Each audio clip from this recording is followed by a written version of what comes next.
Hello, everyone, and welcome to today's episode of The Snack Break. My name is Monique, aka The Eatin' This Bitch, and today we have part 2 of our Jeni's ice cream fall flavors video.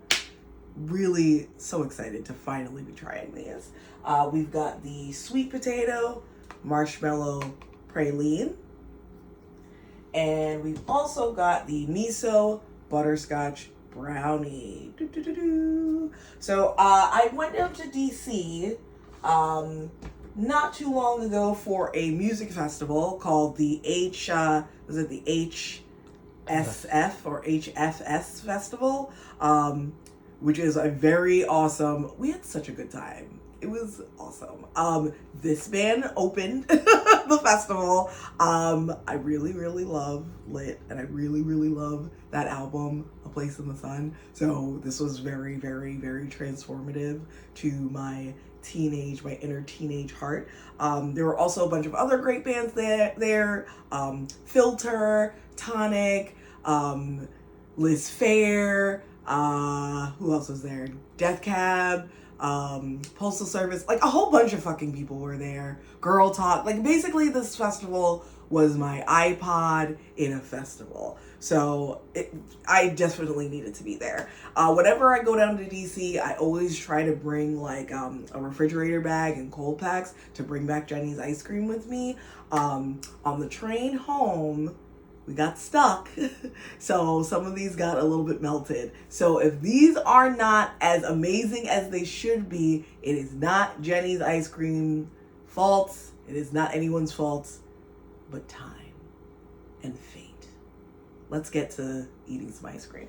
So I think this one is still a little bit hard. So maybe we'll do the Sweet Potato Marshmallow Praline first.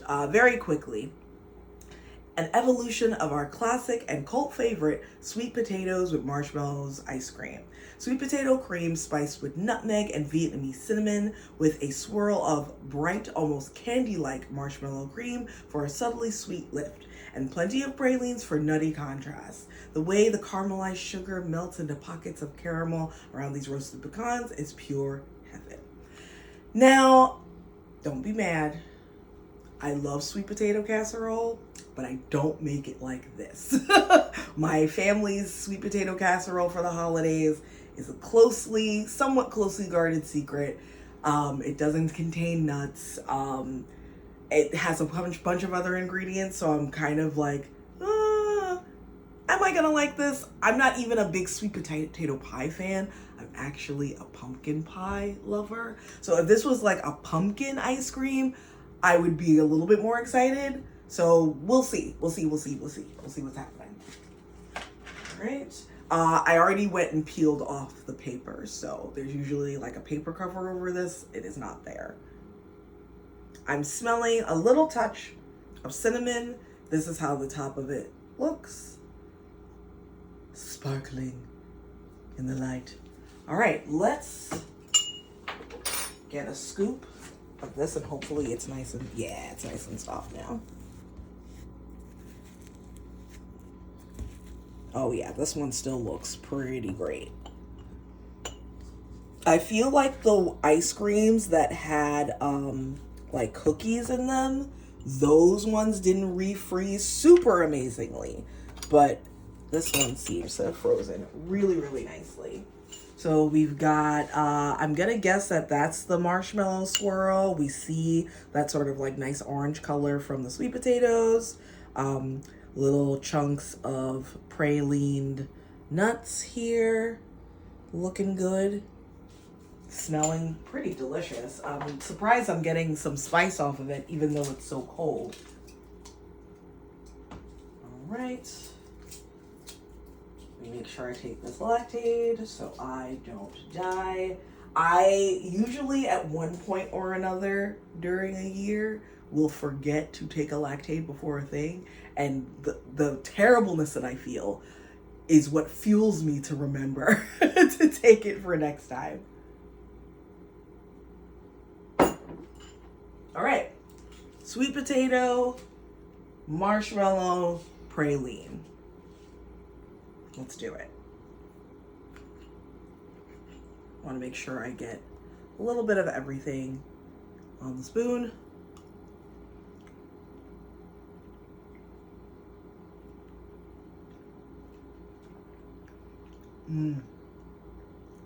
That's beautiful. And you know what? I thought it would be like sickeningly sweet with that marshmallow swirl. It's actually really nicely balanced. You've got this beautiful creamy richness from the sweet potato, which really comes through. That potato, yeah, it actually really does come through. And the cinnamon is really sweet and lovely.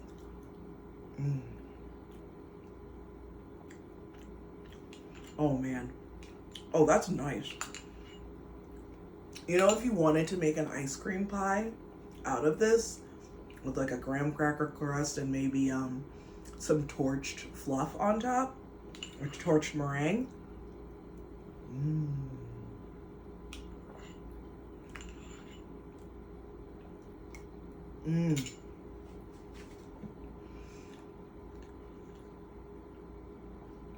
There's something in this that's giving, well, I'm guessing because of the sugariness of the cinnamon and the spices, it's giving eggnog, but better.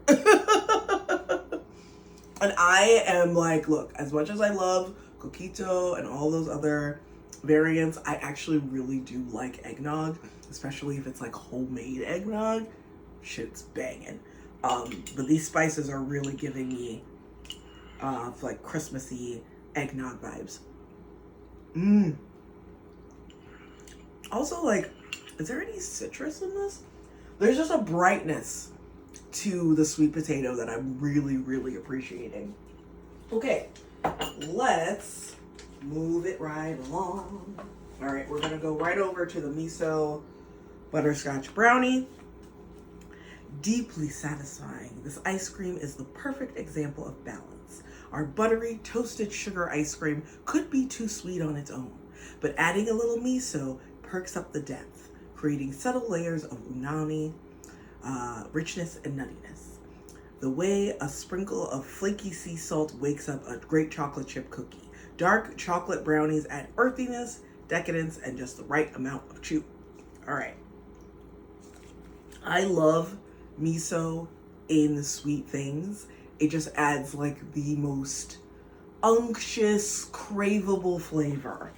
So as I said, structural integrity, probably not the best. Because I'm looking at this and this, this looks very crazy. And I feel like if you got this in the mail, I have gotten Jeni's ice creams in the mail before, and they usually come, I mean, honestly, they've always come perfectly. That looks a little RUFF rough. Let's see. Ooh.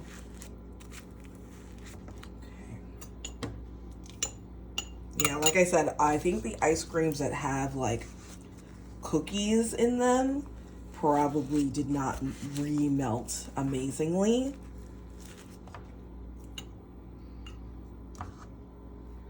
But we're just gonna give it our best shot anyway. So like we said, dark chocolate fudge brownies, sugar and miso ice cream. I'm pretty stoked, y'all. All right, let's trying to get everything on our spoon. Let's do this. Miso Butterscotch Brownie. Well, let me take a drink of water first.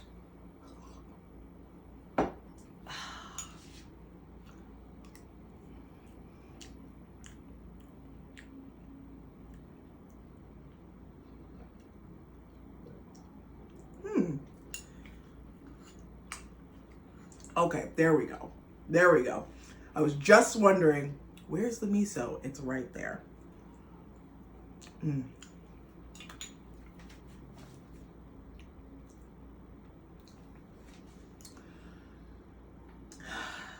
You know, I feel like this might have been the ice cream. This and the bay leaf cheesecake were the ice creams I was looking forward to the most.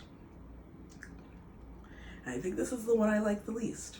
And I'm not sure if it's because it was melted and then refrozen.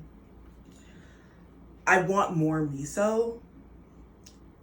I feel like the flavors are very kind of like muddled, and I'm not really getting the layers.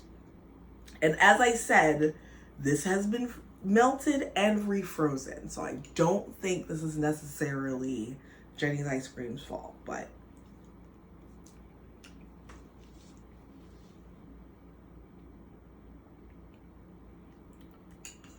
I want more chunks of brownies and not brownie crumbs. All right, here we have a chunk right here.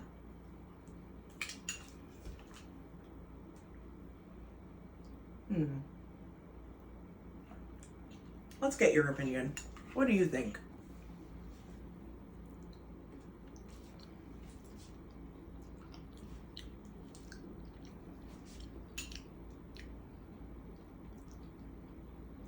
Like, it just kind of tastes like a fudgy, kind of not quite vanilla ice cream, like a almost cookies and cream vibe, and I don't feel like I'm really getting the unctuousness of the miso. You know what? I was trying to think of it. Do you ever have a mud pie? Yeah. And like when you get to like the bottom where it's just like the crust is all melted and yeah, and it just all the flavor just sort of like is one note. Yeah. That's exactly what it tastes like. And like I said, I don't think this is Jeni's ice cream's fault. Like, I would like to try this again proper. And that's the risk of taking ice creams home on Amtrak and getting stuck on the train. If I'd gotten this home like when I was supposed to, I think it might have been better. But yeah, I don't know. There's just something very like one note about this, and I feel like I'm not tasting enough miso. And miso is a really strong taste too, so it's not like subtle, you know? It usually is like sharp and there, and that's what I like, but oh, well, okay. You know, I love Jeni's. I usually I pretty much love almost every flavor that they've done, except for the cookies and cream. The cookies and cream is probably my least favorite. My least favorite Jeni's flavor. But yeah, if you see these, honestly, I feel like this is more of a me thing and my particular pint. I feel like probably, you know, if you got this straight up in the mail or at a scoop shop, it would be delicious. But I think of these two, the Sweet Potato Marshmallow Praline, excellent. It's so lovely. This would be great for the holidays. And this definitely deserves a place on your holiday table. Absolutely fantastic. Do you think that held together better because it was in the ice vault or the You know what? thermos? I don't remember. Yeah, I don't remember which one of But that these. one's the best structural integrity. Yeah, so I'm gonna assume this was the one that was in the Swell Ice Vault. Not a sponsor, but could be. I think it might have been that one, because this one I think is the most structurally sound out of all of them. So yeah, and I don't want these to melt more, so let me just wrap it up. Like I said, get that. Get this one. This is out of sight. Totally delicious. Okay, thank you so much for joining me on today's episode of The Snack Break. Remember to ring the bell so you can subscribe and find out when new episodes are coming. Follow me on Instagram, on TikTok at EatinThisBitch. I also have a website, theeatingthisbitch.com. Go pay it a visit or something. Don't forget to keep sending me all of your little like comments and things. I really love them, and they really lift my spirits because y'all are just ridiculous, and I love it. So thank you so much for joining me, and we'll see you in the next video.